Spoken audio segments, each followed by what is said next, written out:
ሰላም ጤና ይስጥልኝ የተወደዳችሁ የቮይስ ኦፍ ራያ ሚዲያ ቤተሰቦች እንደምን ውላችኋል? ጥር 25 2018 ዓ.ም የቮይስ ኦፍ ራያ የዕለታዊ ዜና ሰዓታችን ላይ እንገኛለን። በቅድሚያም አርዕስተ ዜና። በራያ 6 ወረዳዎች የነበሩ የሀገር መከላከያ ሰራዊትና ፌዴራል ፖሊስ አባላት መውጣትን ተከትሎ በራያ አካባቢዎች መፈናቀል፣ ዘረፋን ጨምሮ በርካታ ሰብአዊ መብት ጥሰቶች እየተፈጸሙ ይገኛሉ። ብርጋዴር ጀነራል ጉዑሽ በዋስን ከእስር እንዲፈታ ፍርድ ቤት ማዘዙ ተገልጿል። መሰረታዊው የትግራይ ጥያቄ ዘላቂ መፍትሄ ባለማግኘቱ የተከሰተና ሊፈጠር የማይገባው ነበር ሲል የትግራይ ክልል ጊዜያዊ አስተዳደር ገለጸ። ከውጪ የኢራኑ ጠቅላይ መሪ አያቶላ አሊ ዋሽንግተን ቴህራን ላይ የምትፈጽመው ማንኛውም ጥቃት ቀጠናዊ ጦርነት እንደሚያስነሳ አስጠንቅቀዋል። እነዚህንና ሌሎች ዜናዎች ይዘናል። እንድትከታተሉንም በአክብሮት እንጋብዛለን። በራያ 6 ወረዳዎች የነበሩ የሀገር መከላከያ ሰራዊትና ፌዴራል ፖሊስ አባላት መውጣትን ተከትሎ በራያ አካባቢዎች መፈናቀልና ዘረፋን ጨምሮ በርካታ የሰብአዊ መብት ጥሰቶች እየተፈጸመ እንደሚገኝና የከተማ ነዋሪዎች ወደ ራያ ቆቦና አጎራባች አካባቢዎች ተፈናቅለው ለችግር መጋለጣቸው ተገልጿል። በርካታ የከተማዋ ነዋሪዎች በህወሓት ታጣቂዎች መታፈናቸውንም የደረሱን መረጃዎች ያመላክታሉ። በራያ አላማጣ ከተማ ከ15 በላይ የተለያዩ የባንክ ቅርንጫፎች ይገኛሉ። ለደንበኞቻቸው የሚሰጡት የገንዘብ መጠን ግን በአብዛኞቹ ከ3000 ብር በታች በመሆኑ ነዋሪዎች ለከፋ ችግርና ስጋት መዳረጋቸው ተናግረዋል።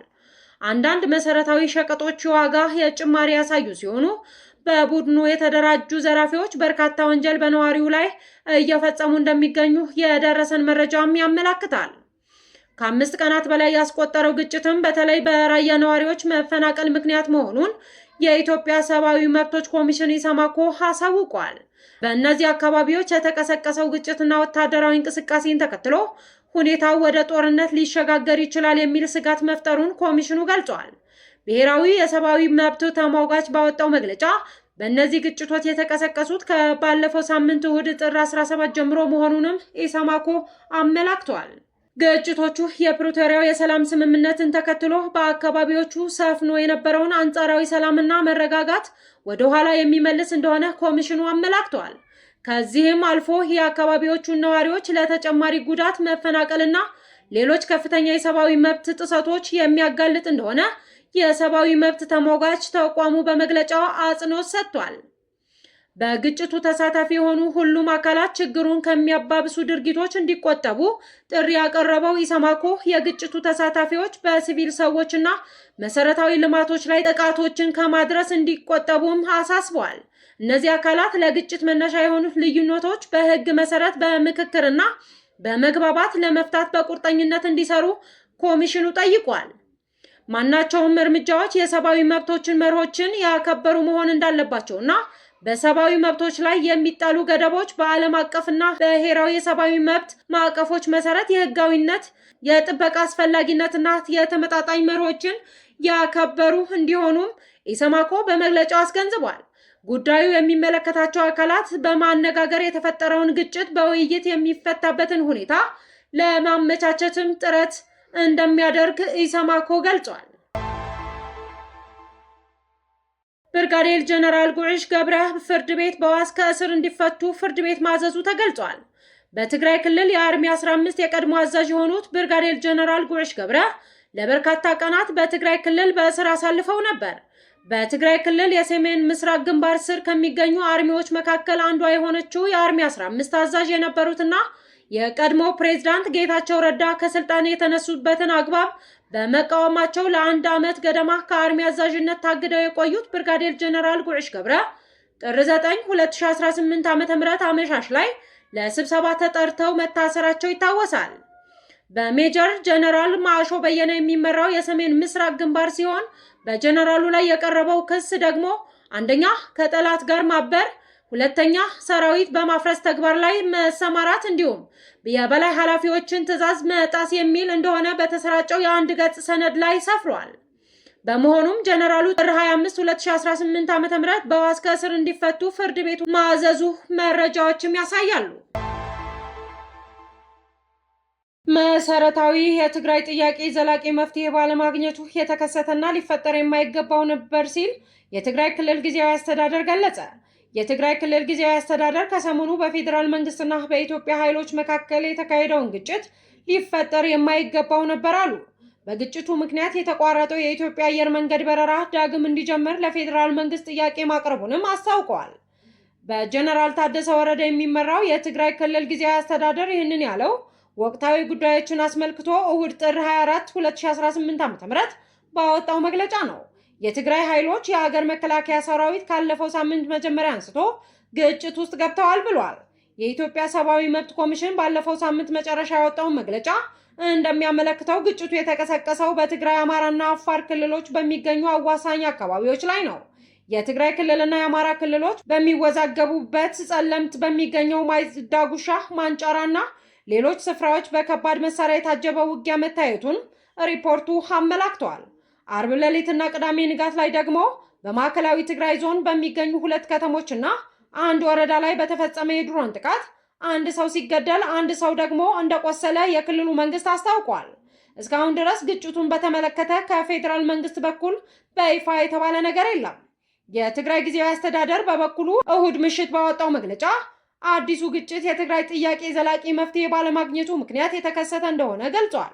ጊዜያዊ አስተዳደሩ ዘላቂ መፍትሄ በሚል የጠቀሰው የተፈናቃዮችና የትግራይ ክልል ወሰን መከበር ጉዳይ ነው።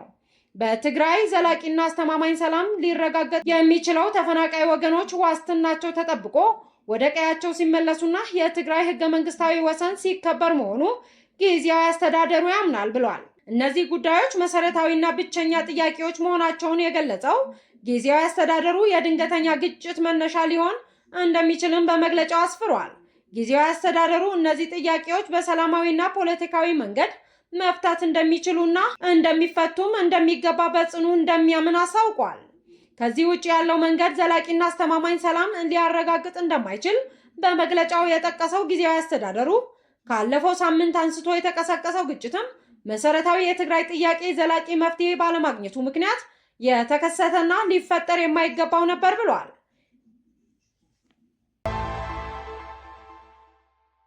ከውጭ ወዳገኘነው ዜና የኢራን የጠቅላዩ መሪ አያቶላ አሊ በዋሽንግተን ቴህራን ላይ የምትፈጽመው ማንኛውም ጥቃት ቀጠናዊ ጦርነት እንደሚያስነሳ አስጠንቅቀዋል። ማህኒ አሜሪካኖቹ ጦርነት ከጀመሩ በዚህ ጊዜ ቀጠናዊ ጦርነት እንደሚሆን ማወቅ አለባቸው ሲሉ መናገራቸውን ከሀገሪቱ መንግስት ጋር ግንኙነት ያለው ታስኒም የዜና ወኪል ዘግቧል።